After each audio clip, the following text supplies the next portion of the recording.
마지막으로 우리 오래된 찬양인데요, 힘차게 박수 치면서 찬양드리고 싶습니다.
기도하겠습니다. 하나님 아버지, 살아계신 하나님 아버지,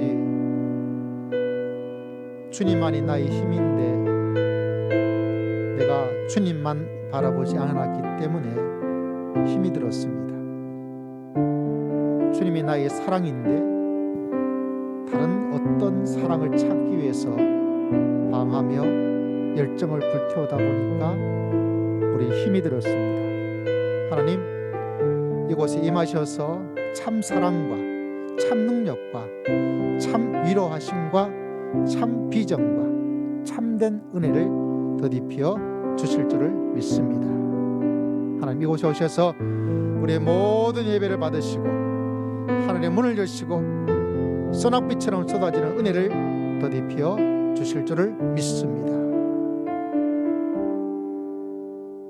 이제 다 함께 신앙 고백 드립니다.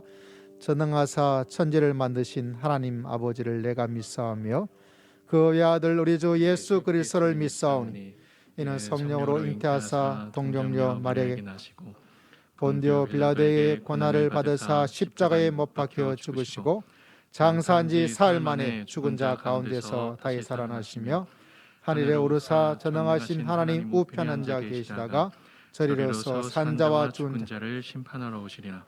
성령을 믿사오며 거룩한 공예와 성도가 서로 교통하는 것과 죄를 사하여 주시는 것과 몸이 다시 사는 것과 영원히 사는 것을 믿사옵나이다. 아멘. 아멘.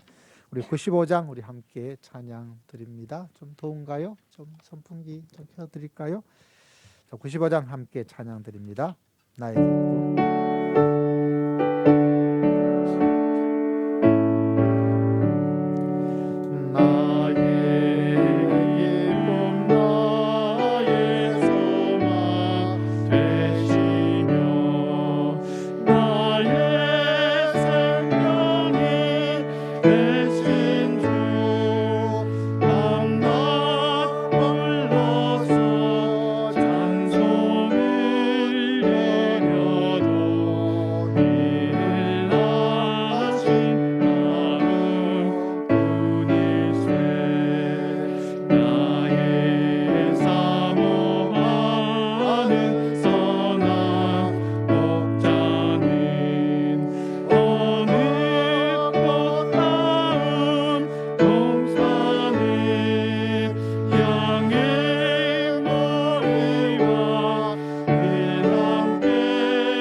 기도드리겠습니다. 살아계신 하나님 아버지, 우리를 너무나 사랑하셔서 이 땅에 예수 그리스도를 생명을 십자가를 보혈의 피를 흘려주신 은혜를 진심으로 감사를 드립니다. 그 사랑을 흠뻑 받아 이 미움과 다툼과 서로의 갈등이 많은 이 세상 속에 하나님의 사랑을 전하며 하나님의 사랑으로 승리하는 복된 삶을 살아갈 수 있도록 우리를 인도하여 주신 것을 진심으로 감사를 드립니다. 뒤돌아보면 인생이 힘들고 어려운데 오늘 찬양 속에 우리의 찬양처럼 주님만이 우리의 힘인 줄을 믿습니다. 내 힘을 더 갖기 위하여서 이곳저곳 방하며 찾고 또 찾고 있습니다. 그러나 이미 주님께서는 우리의 힘이 되시고 우리의 방패가 되시고 우리의 소망이 되시고 우리의 치료가 되시고 우리의 능력이 되신 줄을 믿습니다. 하나님을 온전히 신뢰하고 하나님을 온전히 붙잡지 못하여 넘어지고 쓰러지고 죄악 가운데 연약한 저희들이 주님 앞에 나와 싸우니 우리들의 우둔함과 미련함을 주님께서 십자가의 은혜로 용서하여 주시옵소서. 다시 한번 그리스도를 바라보고 믿음의 길을 달려갈 수 있도록 하나님 오늘 말씀을 통하여 하나님의 크나크고 위대한 놀라운 은혜를 허락하여 주실 줄을 믿습니다. 내가 목이 마릅니다. 하나님을 갈망합니다. 하나님의 말씀을 사모합니다. 제가 배가 고픕니다. 하나님 아버지 한량없는 은혜를 우리 모두에게 허락하여 주실 줄을 믿습니다. 우리 사랑하는 주의 몸된 교회가 주신 사명을 잘 감당하게 하시고 이 어두운 암흑의 시대에 분별하지 못하고 깨닫지 못하는 사람들이 살아가는 시대 속에서 참 하나님의 귀한 백성으로 하나님의 크나큰 역사와 사명을 감당할 수 있도록 은혜를 더딥혀 주실 줄을 믿습니다. 우리에게 사명을 잘 감당할 수 있는 새로운 예배당과 새로운 하나님의 백성들과 새로운 하나님의 능력과 새로운 하나님의 축복을 하나님께서 허락하여 주실 줄을 믿습니다. 주의 귀한 길을 걸어가는 주의 귀한 백성들 생활 속에서 늘 하나님의 은혜와 은총 가운데 하나님의 인도하심과 능력 가운데 거기에 부족함이 없게 하시고 오늘 귀한 말씀을 전하실 목사님 위에 성령의 능력을 베풀어 주실 줄을 믿습니다. 그 말씀을 아멘으로 받아 그 말씀과 더불어 한 주간 주님의 뜻을 따라 주의 은혜를 따라 믿음의 길을 걸어갈 때 하나님께서 생명의 폭포수 같은 30배, 60배, 100배의 은총을 축복을 허락하여 주실 줄을 믿습니다. 주님께 감사드리옵고 살아계신 예수님 이름으로 간절히 기도드리옵나이다. 아멘.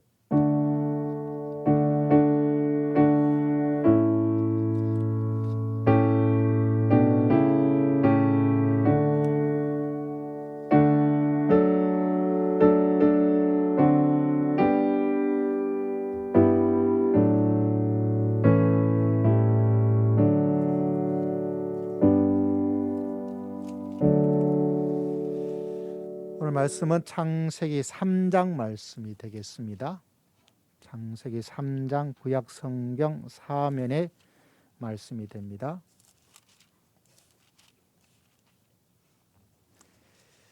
창세기 3장 1절에서부터 8절까지의 말씀을 함께 읽도록 합니다.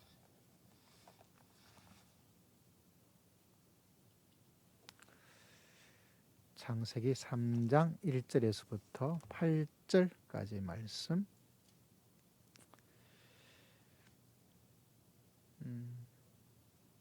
함께 읽을까요? 네. 에어컨 안 켜도 괜찮습니까? 네. 안 덥죠? 덥나요? 괜찮습니까? 네. 자, 3장 1절에서부터 8절까지 함께 읽습니다. 시작. 그런데 뱀은 여호와 하나님이 지으신 들짐승 중에 가장 강교하니라. 뱀이 여자에게 물어 이르되 하나님이 참으로 너희에게 동산 모든 나무의 열매를 먹지 말라 하시더냐. 여자가 뱀에게 말하되 동산 나무의 열매를 우리가 먹을 수 있으나 동산 중앙에 있는 나무의 열매는 하나님의 말씀에 너희는 먹지도 말고 만지도 말라. 너희가 죽을까 하노라 하셨느니라. 뱀이 여자에게 이르되 너희가 결코 죽지 아니하리라. 너희가 그것을 먹는 날에는 너희 눈이 밝아져 하늘과 같이 되어 선악을 알 줄 하나님이 아심이니라. 여자가 그 나무를 본즉 먹음직도 하고 보암직도 하고 지혜롭게 할 만큼 탐스럽기도 한 나무인지라. 여자가 그 열매를 자기와 함께 있는 삼편에게도 주매 그도 먹은지라. 이에 그들의 눈이 밝아져 자기들이 벗은 줄을 알고 무화과 나무 잎을 엮어 치마로 삼았더라. 그들이 그날 바람이 불 때 동산에 거니시는 여호와 하나님의 소리를 듣고 아담과 그의 아내가 여호와 동산 나무 사이에 숨은지라. 아멘. 우리 최수영 우리 동료 목사님 나오셔서 제 아래에 있는 사람, 제 아래에 있는 사람이라는 제목으로 말씀의 은혜를 전해 주시겠습니다. 우리 자위 있는 사람 인사하겠습니다. 은혜 많이 받으십시오.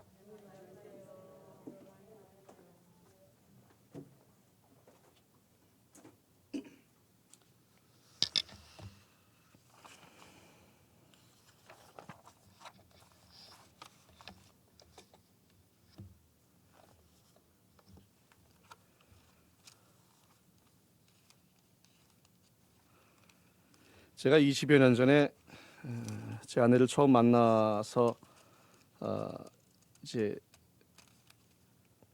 교제를 나눠야 되겠다 그렇게 생각을 했을 때 이제 데이트를 하게 되죠. 만나서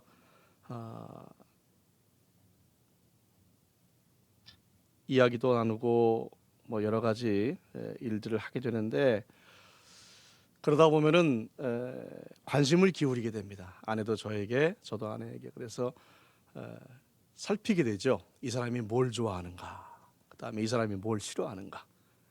그래서 그 사랑하는 사람이 생기면 이 사람이 무엇을 좋아하는가, 무엇을 싫어하는가, 그것을 살피는 것이 당연하게 됩니다. 그래서 좋아하는 것 살피는 건 당연하죠. 근데 보면서 이런 점들도 싫어하는구나, 그런 점들도 이제 마음에 가지게 되죠. 그래서 그 두 가지를 동시에 살피는 것이 이제 그 서로가 사랑하는 사람 사이에 나타나는 아주 일반적인 현상이라고 볼 수가 있겠습니다. 그러니까 좋아하는 것만 살피고 싫어하는 것을 마음에 두지 않으면 어떻게 돼요? 이 사람은 좋아하는 것 잘해주는 것도 좋지만 이 싫어하는 것이 여러 번 반복이 되면 이게 참 마음이 상하게 되죠. 그래서 그것이 참 어려운데, 저는 사람들 간의 사랑을 가만히 볼 때에 우리 기독교 신앙의 그 믿음이란 부분도 그와 아주 비슷한 부분이 있지 않나, 그런 생각을 하게 됩니다. 여러분, 우리의 신앙은 사실은 사랑에 기반을 두고 있지요. 그래서 우리가 믿음을 갖는다는 것이 무엇인가? 우리가 신앙이 좋다는 것이 무엇인가? 그것은 바로 하나님을 얼마나 사랑하느냐, 거기에 달려 있는 거예요. 내게 사랑이 없으면 믿음이 있다고 말할 수가 없다고 성경은 분명히 이야기하고 있습니다. 그래서 우리의 믿음의 그 정수, 우리가 믿음이 있다는 것이 뭐냐? 그것은 믿음을 가지고 큰일을 이루어가는 것도 중요하지만 성경이 말하는 우리의 믿음이라는 것의 본질은 우리가 하나님을 얼마나 사랑하느냐, 거기에 달려 있다고 하는 거예요.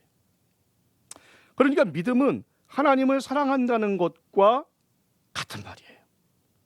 그래서 하나님을 너무너무 사랑하는데 하나님께서 나와 함께 있는 같은 믿음을 가진 사람들도 사랑하는 것을 알기 때문에, 그리고 하나님께서 나에게 그들을 사랑하기를 원하신다는 것을 알기 때문에 하나님을 사랑하는 그 마음으로 내 주변에 있는 사람들을 사랑하게 되는 것, 그래서 우리의 믿음은 반드시 주변을 사랑하는 마음으로 그렇게 치환될 수밖에 없는 것이 우리 신앙의 본질이라는 거죠. 그래서 여러분, 우리가 믿음을 가지게 되면 죄의 문제를 반드시 고민할 수밖에 없는 이유가 바로 거기 있습니다. 죄라는 것은 하나님이 싫어하시는 것이기 때문에 우리가 하나님을 사랑하다 보면 하나님이 싫어하시는 거기에 관심을 가질 수밖에 없어요. 여러분, 제가 중학교 1학년 때 처음 하나님을 만나고 기도하면서 하나님을 사랑하는 마음이 점점 깊어지기 시작했어요. 어린 마음이지만 정말 하나님이 좋았고, 예배하는 것이 좋았고, 기도하는 것이 좋았고, 그래서 하나님의 말씀대로 살려고 참 애를 많이 썼습니다. 예배 드리는 것은 물론이고 학교 생활을 하면서, 여러분 중고등학생들이 학교 생활하면서 이렇게 신앙생활 제대로 하기가 참 쉬운 문제가 아닙니다. 지금은 좀 많이 줄었지만 저희 때만 해도 중학교 때 한 반에 70명이 있었어요. 70명. 그래서 남자들이기 때문에 이 교실이 꽉 차죠. 뒤에까지 거의 지나다닐 자리가 없을 정도로 이렇게 찼고요. 제가 중학교 2학년 때 2학년 12반이었습니다. 12반. 18반까지 있었어요. 남학생 14반, 19반까지 있었구나. 여학생이 5반이니까. 그때 남녀가 나눠져 있었거든요. 아마 여러분은 다 그러셨을 텐데. 그러니까 그 수많은 그 사람들 같이 있는 데서 이 한반에 복작복작하고 그런 데서 이 신앙생활 하기가 이 쉬운 게 아닙니다. 그런데 그렇게 신앙생활을 하면서 정말 내가 하나님의 말씀대로 살아봐야 되겠다. 그렇게 하다 보니까 주일에 교회에 오게 되면, 그때는 토요일 날 학생 예배가 있었는데 토요일 날 와서 기도하고 막 그렇게 하다 보면 일주일 동안에 하나님 앞에서 내가 잘못했던 거, 범죄했던 거, 그런 것들이 사라지지 않는 거예요. 여러분, 그 일 때문에 얼마나 많이 제가 괴로워했는지 모릅니다. 심지어는요, 제가 그런 일을 반복하고 평일에는 내가 하나님 앞에서 애쓰고 노력했지만 죄를 많이 짓고 내 스스로 알잖아요. 그 다음에 주일에 교회 오면 기쁨부터 있지만 그것 때문에 회개하고 다음에 하지 말아야지. 그 일이 몇 년 동안 반복되면서 그 다음에 여름과 겨울이면 수련회를 갑니다. 2박 3일, 3박 4일 동안 그렇게 모여가지고 함께 기도하고 정말 기도 많이 했어요. 새벽 기도가 5시 반에 시작되면은 그 기도가 2-3시간씩 가는 건 보통이었어요. 그래서 수련회 그러면 정말로 대부분의 학생들이 거기서 기도하고 믿음을 얻기 위해서 얼마나 애를 썼는지 몰라요. 그렇게 잘하신 분들 중에 아마 여기도 많이 계실 겁니다. 그런데 그렇게 3박 4일 동안 뜨겁게 기도하고 방언도 하고 막 하나님 앞에서 그런 귀한 마음을 갖고 돌아왔는데요, 그 다음에 그 믿음을 가지려고 애를 씁니다. 그런데 2-3개월 지나잖아요. 그러면 또 죄가 나를 덮쳐오고 하나님 앞에서 죄를 이기지 못한 그것들은 내 마음이 얼마나 부담이 됐는지. 그래서 제가 고등학교 2학년 때였던 것으로 기억을 하는데, 그때는 제가 그랬어요. 전사님한테 너 뭐 수련회 뭐 당연히 가냐고 물어보지도 않아요. 당연히 가는 거니까. 뭐 여름 수련회, 겨울 수련회. 그래서 제가 그랬어요. 전사님, 저 이번에 수련회 안 가겠습니다. 못 가겠습니다가 아니고 안 가겠습니다 그랬어요. 그랬더니 무슨 말이냐고 대꾸도 안 하려고 하시다가 표정이 심각하니까 물어보시더라고요. 왜 그러냐. 그래서 이런 얘기 저런 얘기 하다가 그 얘기를 했어요. 제가 수련회를 가면 너무너무 기쁘고 하나님을 가까이 하게 되고 참 좋은데, 끝나고 나와서 또 이렇게 살다 보면은 죄를 계속해서 반복하게 되는데 제가 참 이걸 너무 견딜 수가 없다. 견딜 수가 없다. 그런 얘기를 했었어요. 근데 그때도 뭐 갔죠. 뭐 끌려가는 것 반. 그러나 저도 수련회에서 받은 은혜를 알기 때문에 갔어요. 갔는데 여전히 그런 고민들을 해결하지 못했던 그런 기억이 납니다. 그러면서 하나님께서는 저에게 이 성경을 열심히 읽게 하셨어요. 그래서 성경을 보고 이 창세기뿐만이 아니라 여러 장면들을 바라보면서, 그리고 여러 책들을 보게 하면서 그 가운데서 무엇을 얻게 되느냐, 이 죄에 대해서 우리가 어떠한 생각을 가져야 하는지, 어떻게 우리가 대처하며 나가야 하는지, 그런 것들을 저에게 가르쳐 주셨습니다. 사랑하는 성도 여러분, 여기 계신 모든 분들이 하나님을 너무나 사랑하시는 그러한 분들이신 줄 믿습니다. 하나님을 사랑하시죠. 아까 제가 찬양할 때 보니까 목사님이 인도하시는데 그 들려오는 소리하면 그것들이 음악적으로 아름다운 그것이 아니라 너무너무 그 가운데에 하나님을 사랑하는 마음들이 있는 것 같아서 제가 마음에, 저도 참 기뻤어요. 저도 그렇게 마음이 뜨거워지고, 그뿐만이 아니라 여러분들 교회 생활 하시는 것 바라보게 되면, 또 이렇게 예배 드릴 때의 모습들을 바라보게 되면 하나님을 너무너무 사랑하시는 것을 알 수가 있습니다. 그래서 그 사랑하는 마음으로 하나님 앞에 애를 쓰고 또 봉사도 하고 그렇게 하시죠. 그런데 여러분, 하나님을 사랑해서 그렇게 하나님을 향해서 좋은 것을 드리는 것이 있다면, 그렇다면 우리는 하나님이 싫어하시는 것도 알아야 할 줄로 믿습니다. 그래서 오늘 본문은 그러한 면에서 굉장히 중요한 부분이에요. 오늘 본문은 사실은 교회가 처음 시작되는 부분이라고 할 수 있어요. 교회가 왜 시작되었느냐? 교회란 것은 바로 범죄한 이들을 구원하기 위해서 시작됐어요. 이때 처음으로 인류가 범죄함으로 말미암아서 구원이 필요해졌다는 얘기죠. 여러분, 여기 계신 분들 다 구원을 받으셨습니까? 네, 구원을 받으셨는지, 이거 사실은 예전에는 굉장히 많이 물어봤어요. 장로님들이 다니시다가, 몇십 년 전 얘기입니다만, 다니시다가 중고등학생들 있는 거 보면 불러다가 물어보세요. 불러다가 이렇게 머리를 쓰다듬어 주시면서, 그래 너 구원 받았지? 그렇게 물어보십니다. 청년들에게도 마찬가지예요. 그리고 그렇게 물어보는 것이 당연했어요. 그럼 어떻게 해요? 자신 있는 사람은 구원받았다고 자신 있게 이야기를 했었죠. 여기 계신 분들은 어떨지 모르겠지만 아마도 마음 가운데 다 구원을 받은 줄로 확신하고 계신 줄로 압니다.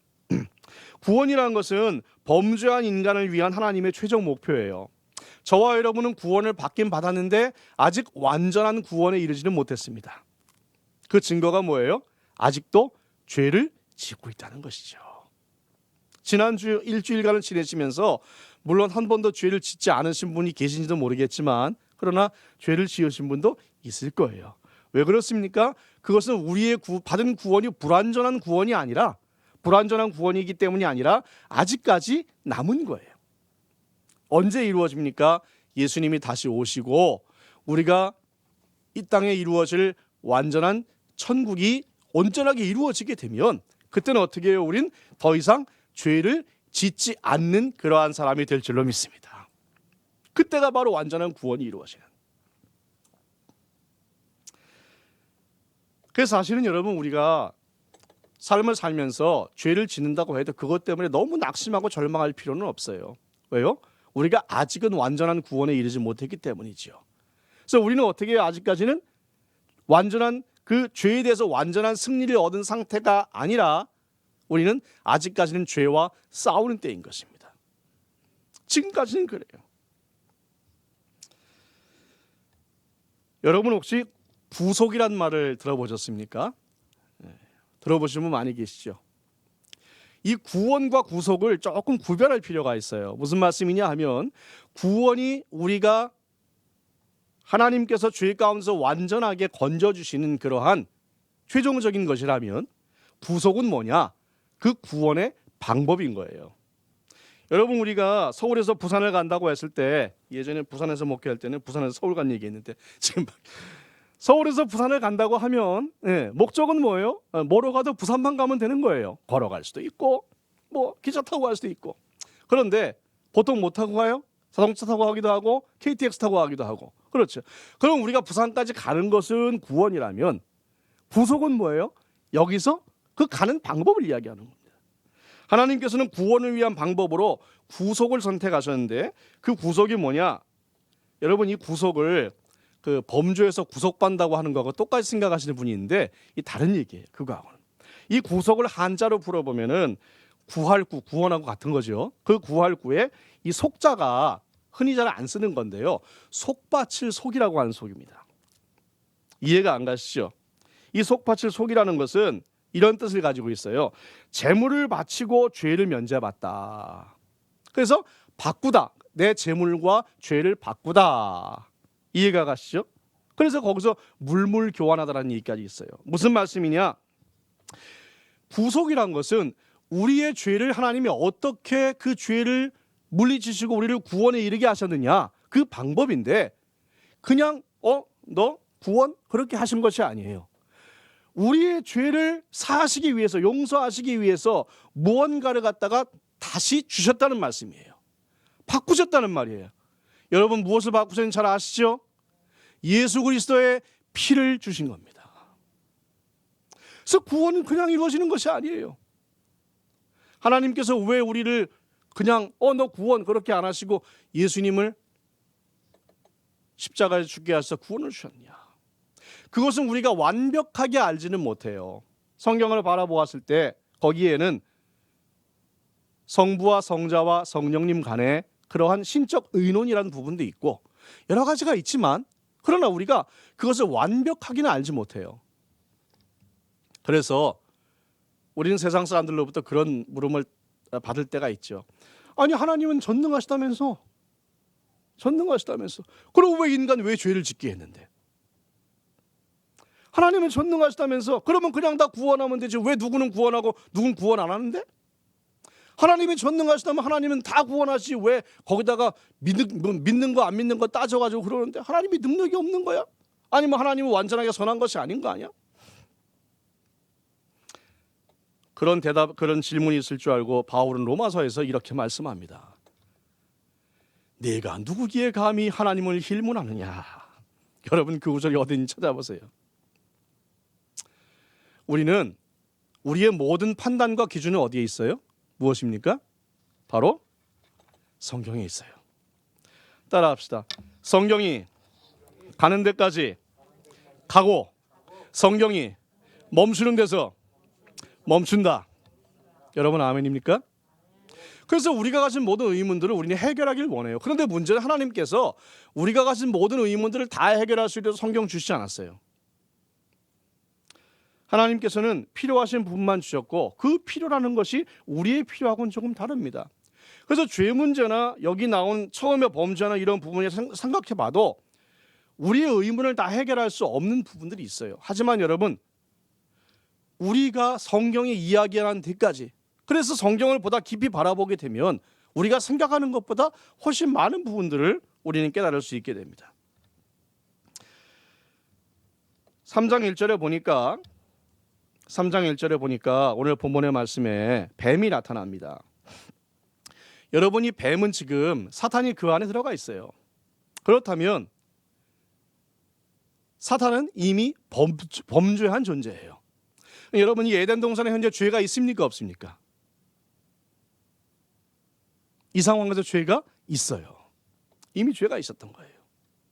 하나님이 창조하신 완벽한 세상에 언제인지 모르지만 이미 죄가 들어와 있습니다. 신약 성경에 보면은 유다서라는 책이 있어요. 유다서 맨 끝에서 두 번째지, 요한계시록 바로 전인데 여러분 오늘 가서 유다서를 다 읽어보세요. 한 장밖에 없기 때문에 읽기가 어렵지 않습니다. 거기 1장 6절에 보면 이런 말씀이 있어요. 또 자기 지위를 지키지 아니하고 자기 처소를 떠난 천사들을 큰 날의 심판까지 영원한 결박으로 흑암에 가두셨으며, 자기 지위를 지키지 아니하고 자기 처소를 떠난 천사가 있다고 이야기합니다. 이사야 14장 12절부터 15절 말씀 보면은 이런 말씀이 있어요. 너 아침의 아들 계명성이여 어찌 그리 하늘에서 떨어졌으며 너 열국을 엎은 자여 어찌 그리 땅에 찍혔는고, 내가 내 마음에 이르기를 내가 하늘에 올라 하나님의 뭇별 위에 나의 보좌를 높이리라. 내가 북극 지폐의 산 위에 좌정하리라. 가장 높은 구름에 올라 지극히 높은 자와 비기리라 하도다. 디모데전서 3장 6절에 있는 말씀을 보니까 새로 입교한 자도 말지니 새로 금방 들어온 사람에게는 이 일을 맡기지 마라. 그리고선 그 이유가 뭐냐? 교만하여져서 마귀를 정죄하는 그 정죄에 빠질까 하며. 여러분, 이 말씀을 바라보면 특히 디모데전서 3장 6절을 보니까 마귀를 정죄하는 그 정죄, 그것이 뭐라고요? 교만이라고 하는 겁니다. 그래서 이런 말씀들을 종합해보고 고대의 성경이 아닌 다른 문서, 위경이라든지 또 그 성경 주변에 있었던 그런 문서들을 종합해 볼 때에 교부들은 어떤 결론을 내렸느냐, 이 땅에 이 천지의 죄가 어떻게 시작되었느냐, 하나님을 섬기던 천사들 가운데서 일부가 하나님을 반역했어요.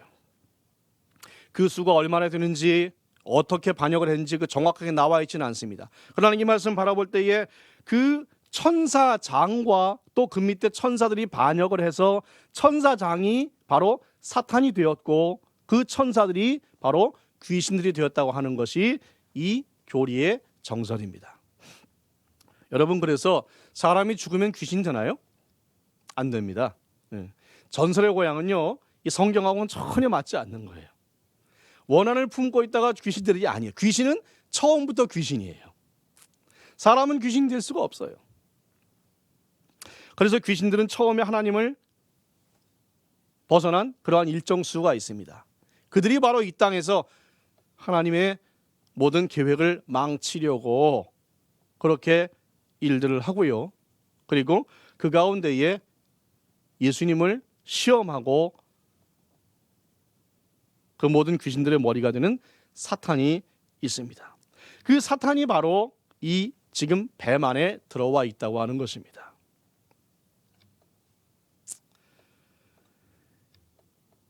그 사탄이 뭐라고 합니까? 3절 말씀 보니까 1절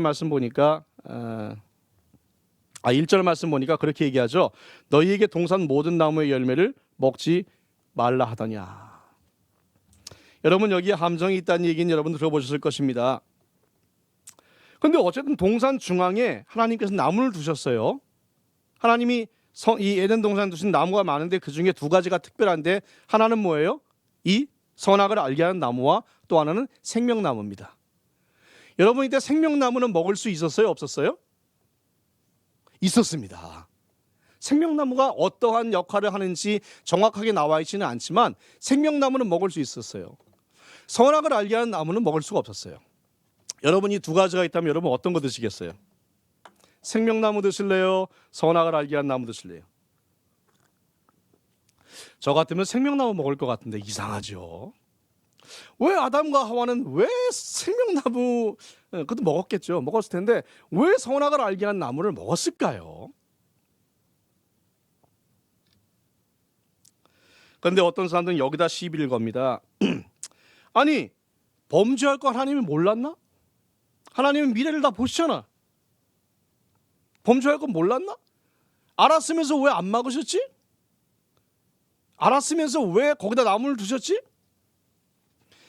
여러분이 동산 중앙에 있는 나무는, 선악을 알게 하는 나무는 우리가 해석하기를 이 나무 열매 속에 어떤 특별한 무엇이 있어서 선악을 알게 한 나무가 아닙니다.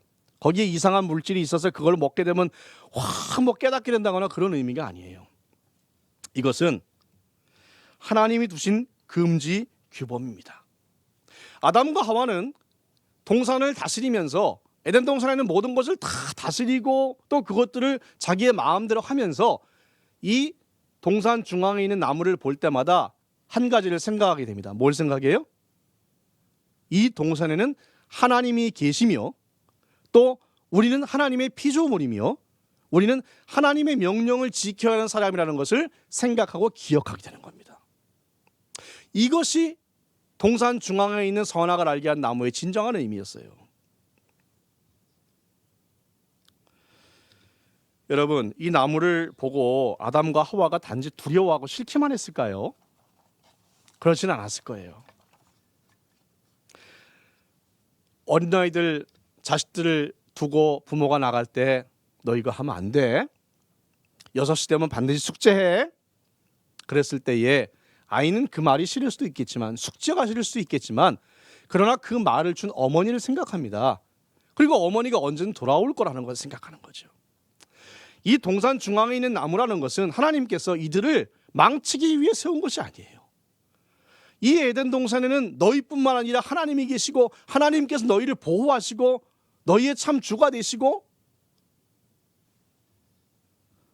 하나님께서 너희의 하나님이 되신다고 하는 그런 아주 귀한 표식인 거예요. 사랑하는 성도 여러분, 저는 저와 여러분의 삶 속에, 마음 속에 이러한 선악을 알게 하는 나무와 같은 역할을 하는 것이 반드시 있어야 한다고 생각합니다.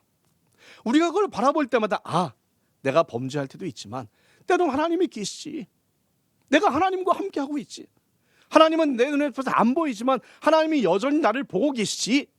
그 역할이란 거예요.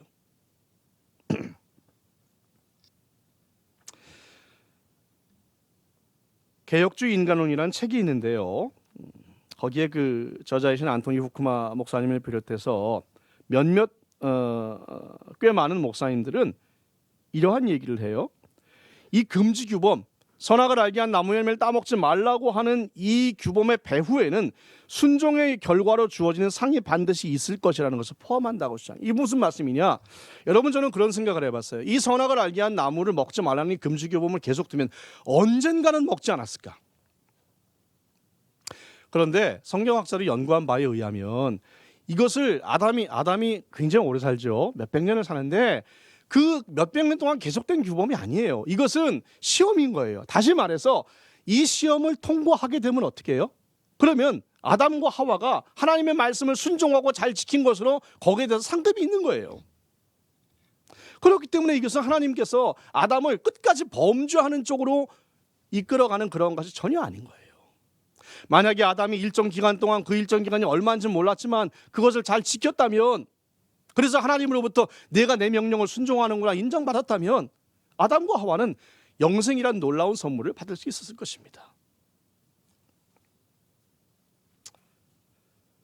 그래도 그렇게 물어보는 사람이 있죠. 아니, 그래도 없었으면 좋았을 것 아니냐. 그래서 자유의지까지 이야기를 합니다. 하나님께서는 사람을 창조하실 때에 사람이 스스로의 판단과 결정으로 스스로의 의지로 하나님의 말씀에 순종하길 원하셨어요. 그래서 결정할 수 있는 권한을 주셨죠. 여러분, 하나님이 자유의지를 주신 것은 사람에게 저주입니까? 축복입니까? 당연히 축복이죠. 그건 축복일 수밖에 없어요.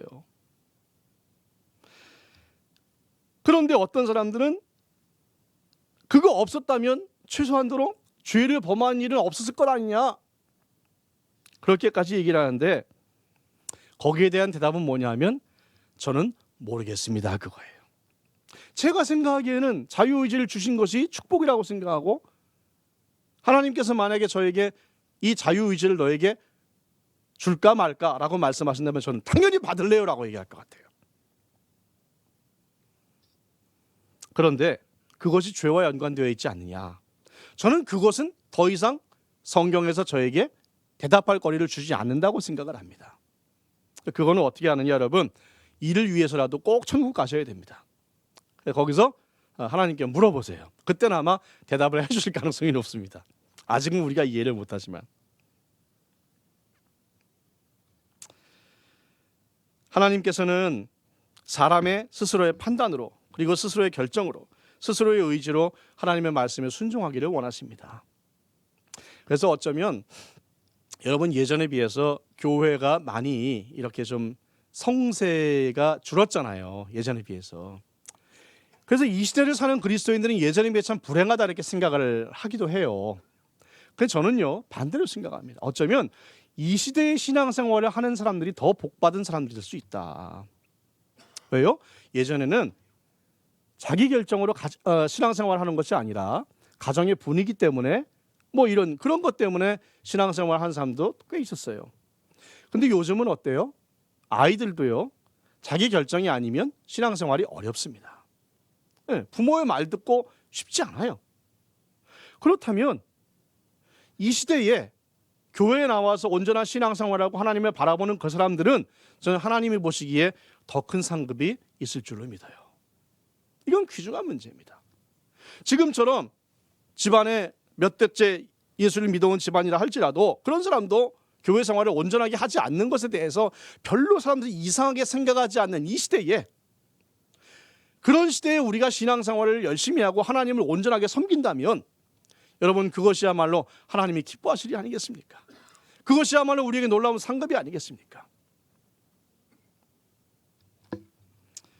예전처럼 교회 여러 가지 일들에 그렇게 열정을 다하는 그러한 사람이 굉장히 적고요. 그렇게 열정을 다하는 것이 별로 일상적이지 않은 것 같은 이 시대에 만약에 그와 같이 귀한 열정을 하나님께 드릴 수 있는 사람이 있다면 저는 그것이야말로 하나님 앞에 정말 칭찬받을 만한 사람이고 더 복된 사람이 되리라고 저는 분명히 믿습니다.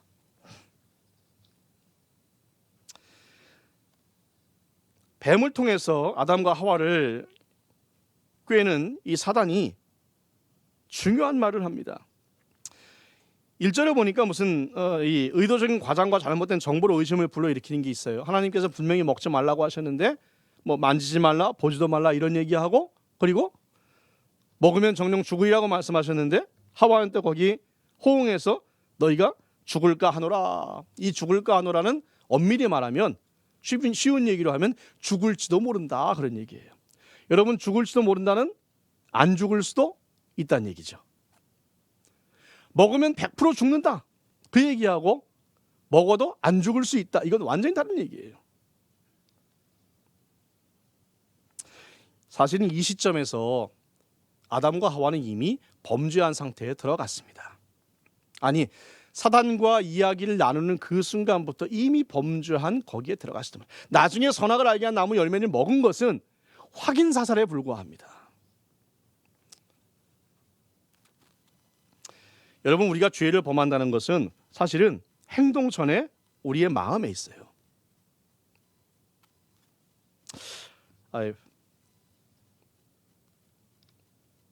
내가 어떠한 일을 반드시 해야 하는 것을 알면서도, 내가 믿음을 이렇게 지켜야 하는 것을 알면서도 그 마음 가운데에서 핑계거리를 찾아냅니다. 이렇게 얘기하면은 좀 괜찮을 것 같은데. 그래서 나중에 그 일을 저지를 때에 그때에 비로소 우리가 범죄한 것이 아니고 성경은 어떻게 얘기해요? 이미 그것을 마음에 계획하고 있을 때부터 우리의 범죄는 시작됐다고 이야기를 하는 거예요.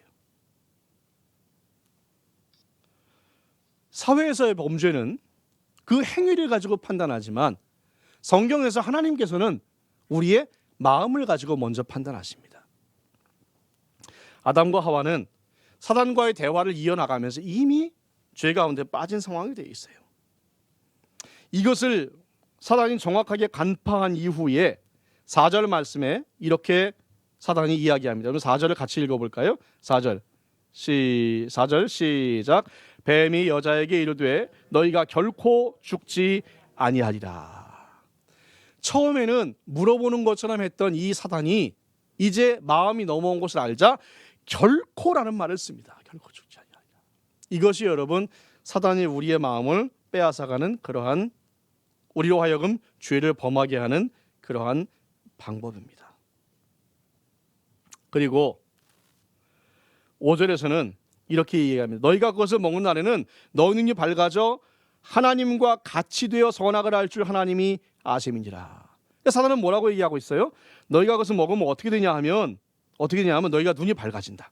그리고 하나님과 같이 된다. 하나님과 같이. 여기에 핵심이 있어요. 사단이 아담과 하와에게 선악을 알게 하는 나무를 열매를 먹게 해서 하나님의 명령을 어기게 만드는 이유는 뭐냐면 그들로 하여금 하나님과 같이 되게 만들려는 거예요. 이건 능력면이 아닙니다. 사람은 하나님께 순종하는 존재로 지어졌어요. 그렇게 해야 돼요. 그런데 지금 사단이 얘기하는 것이 뭐냐? 하나님과 동등하게 될 수 있다. 너희는 하나님의 명령에서 벗어날 수 있는 사람이 될 수 있다. 그걸 이야기하고 있는 거예요. 여러분, 이것이 바로 죄의 본질입니다. 아까 사탄 얘기할 때 뭐라 그랬어요? 그들이 범한 죄는 하나님과 같아지려고 했던 거예요. 하나님의 명령을 받는 존재에서 벗어나서 그래서 자기 마음대로 하려고 했던 거예요. 여러분, 죄의 본질이 여기에 있습니다. 그래서 우리는 어떻게 해요? 신앙생활을 한다는 것은 죄를 범하지 않으려면 하나님이 우리에게 원하시는 것이 무엇인가를 끊임없이 탐독해야만 합니다. 끊임없이 배워야만 돼요. 혼자 신앙생활을 하는 것이 왜 어려운가? 이것이 안 되기 때문이에요. 내 마음대로 내 생각대로 신앙생활을 하려고 합니다. 근데 그렇지 않아요. 우리가 신앙생활을 한다는 것은 뭐냐면 하나님의 명령이 뭔지 알아야 되는 거예요. 하나님이 내게 말씀하시는 것이 무엇인지, 내가 이 시대에 이 사회에서 살면서, 내가 가정주부로 살면서, 회사원으로 살면서 지금 이 생에 하나님이 내게 원하시는 것이 무엇인가를 알아야 그것을 할 수 있습니다. 그것이 없이 내 마음대로 하겠다는 것 그 자체, 그것은 내 마음대로 하겠다는 거기에서부터 죄가 시작된다는 거예요. 이것이 바로 너희가 하나님과 같이 된다는 것의 진정한 의미입니다. 사랑하는 성도 여러분, 사단은 오늘도 많은 사람들을 이렇게 꾀입니다. 이런 이야기를 해요. 어떤 종교는 이 세상을 참 이렇게 다 잘 지내자고 하고 사람들을 평화롭게 하고 화평하게 하는데 니네 기독교는 왜 그러냐? 왜 니네밖에 없다고 생각하느냐? 하나님밖에 신이 없다고 하면 딴 종교는 뭐냐? 니네는 왜 그렇게 속이 좁으냐? 그런데 여러분, 기독교의 본질이 그렇습니다. 하나님께서 이 세상을 창조하신 분이고, 그래서 창세기 1장에서 얘기했죠. 태초에 하나님이 천지를 창조하신 자, 이것을 받아들이느냐 받아들이지 않냐에 따라서 모든 것이 다 결정나는 거예요. 많은 종교들은, 많은 사람들은 하나님과 같아지기를 원해요. 하나님 인정할게, 기독교 인정할게, 그 대신에 우리도 인정해야 돼. 그런데 여러분, 하나님은 유일하신 하나님이시기 때문에 그렇게는 신앙생활을 할 수가 없는 거예요.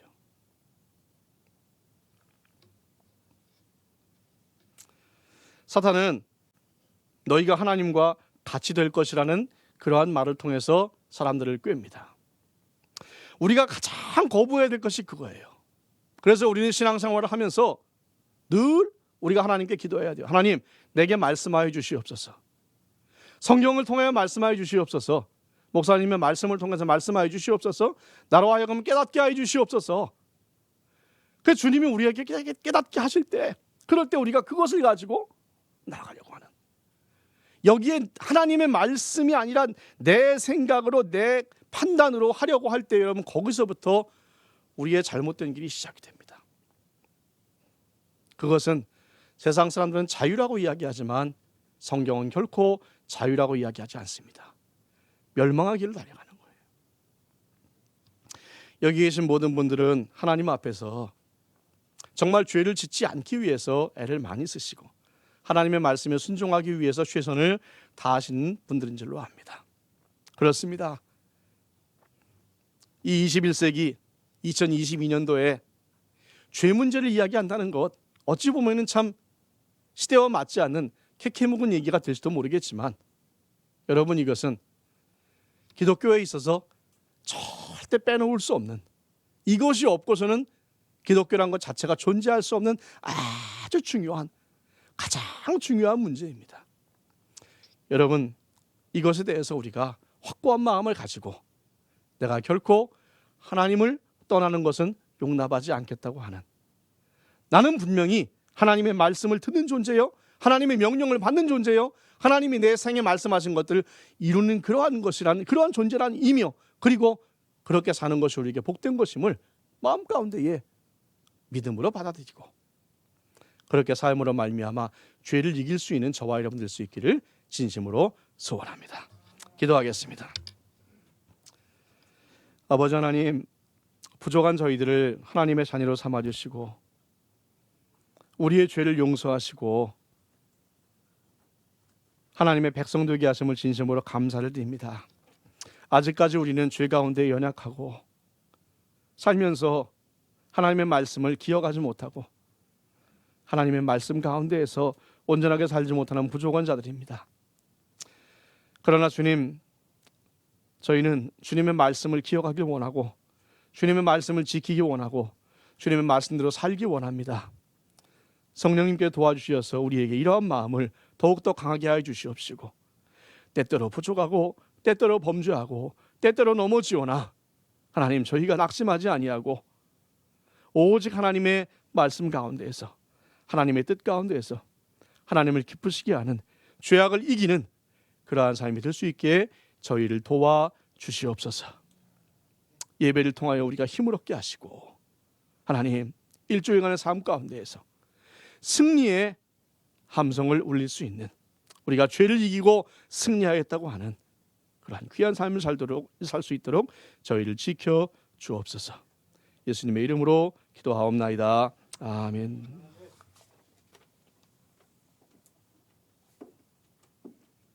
네, 귀한 말씀 감사합니다. 우리 죄 문제도 이기는 큰 용사 되시기를 주의 이름으로 축복합니다.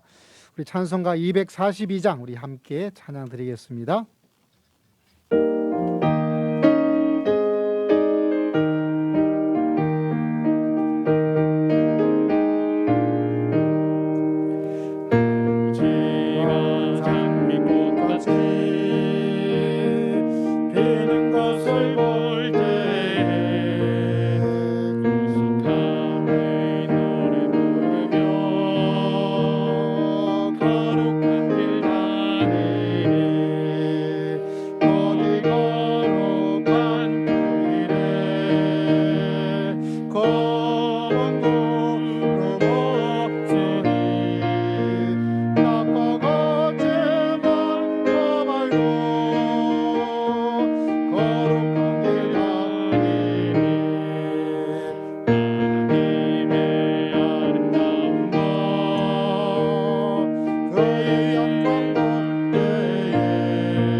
함께 기도드리겠습니다. 하나님, 감사와 찬송과 영광을 드립니다. 지하에 헤매며 살던 저희들을 제 위에 살아갈 수 있는 예수의 사람으로 불러주신 것을 진심으로 감사합니다. 하나님 아버지, 귀한 예물을 드림으로 하나님, 우리는 더 이상 지하에 있는 죄인이 아니라 예수 그리스도로 말미암아 의롭게 살아갈 수 있는 하나님의 사람인 줄을 믿습니다. 귀한 예물을 통하여 우리의 삶을, 우리의 인생을, 우리의 시간을, 우리들의 모든 것을 하나님께서 책임져 주시고 이끌어 주시고 축복하여 주시고 응답하여 주실 줄을 믿습니다. 인간의 생사복을 주장하시는 분이 하나님이심을 고백하며 귀한 예물 드린 모든 예물 드린 성도들 한 명 한 명 주님께서 꼭 기억하여 주시고 이 한 주간의 삶, 남은 인생이 하나님의 은혜 가운데 가고 죄도 이길 수 있는 승리의 백성으로 하나님께서 이끌어 주시고 하나님께서 축복하여 주실 줄을 믿습니다. 하나님께 15일 1절 드림으로 나의 삶의 모든 것 하나님께 있음을 고백하며 하나님께서 드린 자에게 주시는 약속된 축복을 믿음으로 선악과를 먹지 않은 것처럼 하나님의 말씀에 순종함으로 귀한 예물을 드립니다. 예물 드린 심령들 기억하시고 특별히 어렵고 힘든 경제 상황 가운데도 그래도 하나님을 기억하며 하나님께 귀한 예물을 드려서 하지 말라는 것을 하지 않고 하라는 것을 하며 살아가는 귀한 믿음의 고백이에 하나님께서 응답하시고 하나님께서 날마다 인생이 에덴 동산 같은 삶이 될 수 있도록 응답하여 주실 줄을 믿습니다.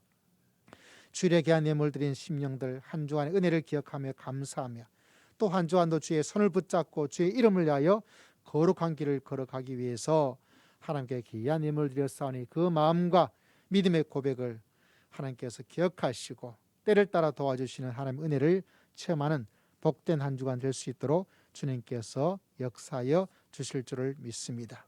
미래에 기여한 교회의 예배당을 기억하며 건축의 헌금을 주 앞에 올려드립니다. 이 땅에는 사람에게 보여주며 대접하고 먹여줄 수 있는 새로운 천국의 예배당을 건축할 수 있도록 은혜를 허락하여 주시옵소서. 땅까지는 복음에 보내는 선교사의 사명 감당합니다. 기억하여 주시고 하나님께 간절한 마음으로 금식하며 기도했던 기도의 예물을 주님께 올려드립니다. 우리의 기도를 주님께서 기억하시고 그 눈물과 간절함을 주님께서 기억하셔서 응답하여 주실 줄을 믿습니다. 하나님께 귀한 마음으로 감사의 예물을 올려드립니다. 주님 받아 주시옵소서. 치유하시는 하나님을 찬양하며 귀한 예물을 올려드립니다. 주님께서 손을 대시고 만져주시고 낫게 하여 주실 줄을 믿습니다. 큰 감동을 주심을 감사합니다. 하나님 더 큰 감동을 허락하여 주실 줄을 믿습니다. 범사에 감사하는 감사의 고백이 있습니다. 하나님 일 속에 하나님의 세밀하시고 하나님의 섬세하시고 하나님의 위대한 신 일을 날마다 체험하고 고백하는 복된 시간 다 될 수 있도록 하나님께서 응답해 주시고 이끌어 주실 줄을 믿습니다. 우리 사랑하는 성도님들 주님께서 기억하여 주시기를 원합니다. 믿음이 부족한 심령들 살아계신 하나님께서 찾아가 주시고 역사하여서 하나님이신 분을 날마다 체험하는 간증의 삶을 인격적인 하나님을 만날 수 있는 복된 역사를 하나님께서 허락하여 주실 줄을 믿습니다. 물질의 축복을 허락하여 주시옵기를 원합니다. 생업의 터전에 지혜와 명철로 요셉 같은 놀라운 일들을 감당할 수 있는 생업의 터전의 복의 복을 허락하여 주시옵소서. 야베스가 드렸던 기도처럼 그 삶의 지경이 활짝 넓어질 수 있도록 주여 은혜를 더디펴 주시고 부족하고 연약한 저희들을 구보 보살펴 주시되 아버지 눈동자처럼 지켜보아여 주실 줄을 믿습니다. 자아들 하나님께서 축복해 주심으로 말미암아 이웃을 도와주고 아버지는 100만 원 이상씩 11절을 드릴 수 있는 믿음의 귀한 백성 많아질 수 있도록 주님께서 생업의 터전에 복의 복을 허락하여 주실 줄을 믿습니다. 몸이 연약한 성도 있습니다. 나이가 들면서 몸이 연약해집니다. 젊음에도 몸이 연약해지고 있는 우리들의 인생을 마음의 병까지 주님께서 깨끗하게 나올 수 있도록 도와주시고 열등감과 우울증도 치료해 주시고 아버지 하나님 아픈 모든 세포가 예수 그리스도로 말미암아 천국의 치료의 역사를 체험할 수 있는 복된 삶이 다 될 수 있도록 하나님께서 역사하여 주실 줄을 믿습니다. 가정의 복의 복을 허락하시고 자녀의 복을 허락하시고 부부의 복을 허락하시고 부모의 복을 허락하여 주어서 이 땅에 하나님의 천국을 날마다 체험하며 드러내며 섬기며 희생하며 사랑하며 살아갈 수 있는 귀한 백성 다 될 수 있도록 은혜를 허락하여 주실 줄을 믿습니다. 우리 힘으로 부족하나 하나님이 살아계시면 아버지의 능치 못할 줄을 믿습니다. 하나님을 신뢰하며 의지할 때 하나님께서 땅에서 하늘에서 솟아나는 하나님의 은혜의 샘물을 체험하는 귀한 한 주간 될 수 있도록 은혜를 더딥혀 주시고, 특별히 주위에서 일어나고 있는 이런저런 소식에 우리의 마음이 빼앗기고 우리의 믿음이 연약해지고 우리의 삶이 소망과 희망이 아니라 절망과 낙심과 좌절로서 떨어질 때가 많은 이 시기입니다. 그러나 우리의 눈을 들어 우리를 온전케 하시고 우리를 새롭게 하실 주를 바라보고 주님께 기도하고 주님께 순종하고 나가면 아버지의 마른 광야에서 샘이 쏟아지는 것처럼 하나님의 생명의 놀라운 역사가 일어날 줄을 믿습니다. 그런 귀한 한 주간 다 될 수 있도록 주님께서 기억하여 주시고 우리 성도들도 그런 하나님을 붙잡고 믿음의 길을 걸어가 하나님의 새로운 은총을 체험하는 생명의 새로운 한 주가 될 수 있도록 풍성한 가을의 한 주간 될 수 있도록 하나님 역사하여 주시옵소서. 주님께 모든 것 의지하고 감사드리오며 살아계신 예수님 이름으로 간절히 기도드리옵나이다. 아멘. 아멘. 자, 우리 몇 가지 소식을 먼저 살짝 보도록 하겠습니다. 자, 오늘 귀한 말씀 주신 목사님께 감사드리고, 참 우리가 제 아래 살 수밖에 없지만 예수 그리스도로 말미암아 여러분 이제 제 위에서 죄를 무찌르고 살아갈 수 있는 승리의 백성 되시기를 주의 이름으로 축복합니다. 할렐루야. 자, 다음 주는 저희가 찬양 주간입니다. 그래서 우리 주민정 찬양 사역자 팀이 오셔가지고 함께, 이번엔 조금 찬양이 좀 길어요. 막 금요 찬양 어떤 것처럼 좀 예배가 살짝 조금 바뀌게 되니까 열심히 찬양해서 나를 찬양해 받으시는, 하나님이 제 목소리를 제일 좋아합니다.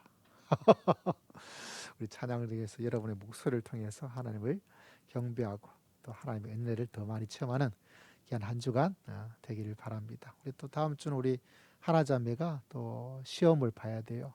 승진에 꼭 필요한 시험인데 실기 시험을 보게 되니까 이런 기억나실 때 꼭 기억해 주셔서 또 시험에 좋은 결과가 꼭 있을 수 있도록 우리 뜨거운 박수 한번 쳐주세요. 우리 하나자매 화이팅! 합격되면 한턱 내겠죠? 다음 주고 우리 추수감사 주일이 10월 달이 아니고 11월 달 있음을 기억해 주시기를 바랍니다. 의자 배치 이제 한 주, 두 주째니까 조금 적응이 되겠죠? 네. 좀 적응될 만하면 또 바꿔보도록 하겠습니다. 감사드리고 또 귀한 말씀 주신 우리 목사님께 다시 한번 감사드리고 우리 자위는 성도들에게 인사하겠습니다. 한 주간 승리하십시오. 네, 다들 멀리서 또 이렇게 오시고 하느라고 수고 많으셨습니다. 저희 아내가 이제 오늘 예배 몇 주간 못 나왔고 참석했는데 아직 한쪽 눈이 잘 보이지 않습니다. 혹여나 여러분 잘 보지 못해서 반갑게 맞이하지 못할 때 아이 사모님 왜 그런가 보다는 아직 좀 안 보이는구나 생각해 주시고 좀 오해하지 마시고 좀 배려해 주시기를 또 부탁을 드리겠습니다. 우리 함께 찬양 드리도록 합니다. 주만 바라볼지라. 우리 함께 찬양 드립시다.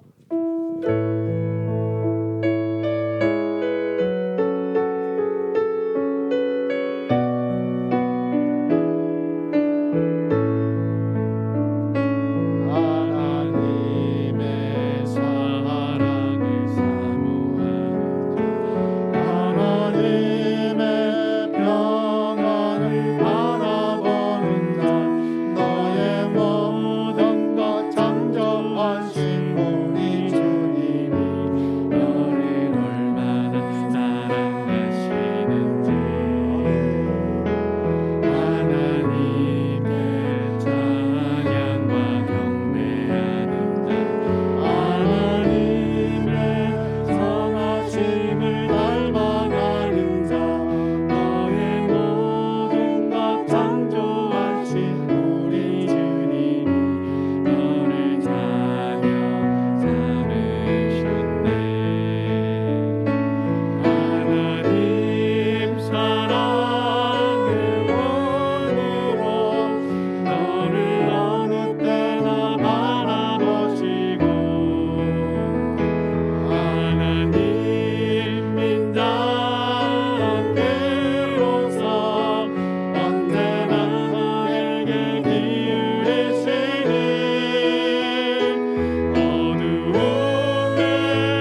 함께 자리에 일어나셔서 이제 진정한 삶의 예배를 드리고 우리 가정으로 직장으로 나아갑니다. 나에게 하나님께서 이거는 안 돼라는 선악과가 다 있어요. 뻔한 그런 것일 수도 있고, 아니면 지금 여러분이 사소하게 생각하는 뭐 이 정도야 하는 선악과가 있을지 모릅니다. 그 선악과에 손을 대면 안 돼요. 그게 남들이 지탄받을 큰 것이 아닐 때가 많습니다.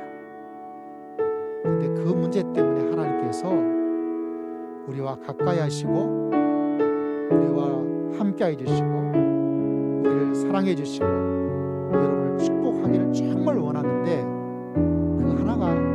그 하나가 문제입니다. 성령께서 이번 한 주간 그 문제 하지 말라는 것 하지 않고 이거 너 해야 돼라고 하는 것 하면서 믿음으로 승리하는 성도가 되시기를 주의 이름으로 축복합니다. 기도하세요. 하나님, 내가 선악과를 자꾸 만지고 있어요. 그걸 자꾸 먹고 있습니다. 성령께서 깨닫게 해주시고 아담의 범죄를 범하지 않도록 우리 이제는 예수 그리스도를 말미암아 죄 위에 있는 죄로 승리하는 죄조차 이길 수 있는 하나님의 사람이 되었습니다. 이 시간 간절히 기도드리겠습니다. 우리 기도에 우리 목사님 나오셔서 축복 기도해 주시겠습니다. 우리 함께 기도합시다.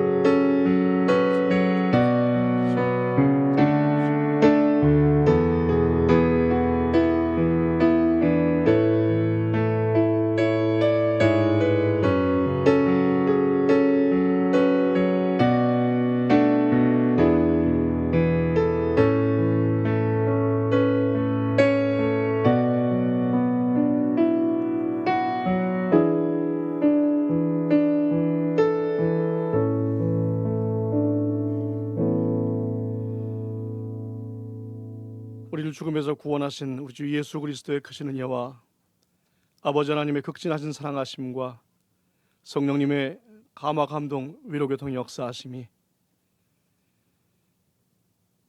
오직 주의 말씀대로만 행하며 모든 사단의 궤계를 믿음으로 승리하기를 소원하는 모든 주의 백성들 머리머리 위에 이제로부터 영원까지 함께 하시기를 간절히 축원하옵나이다. 아멘.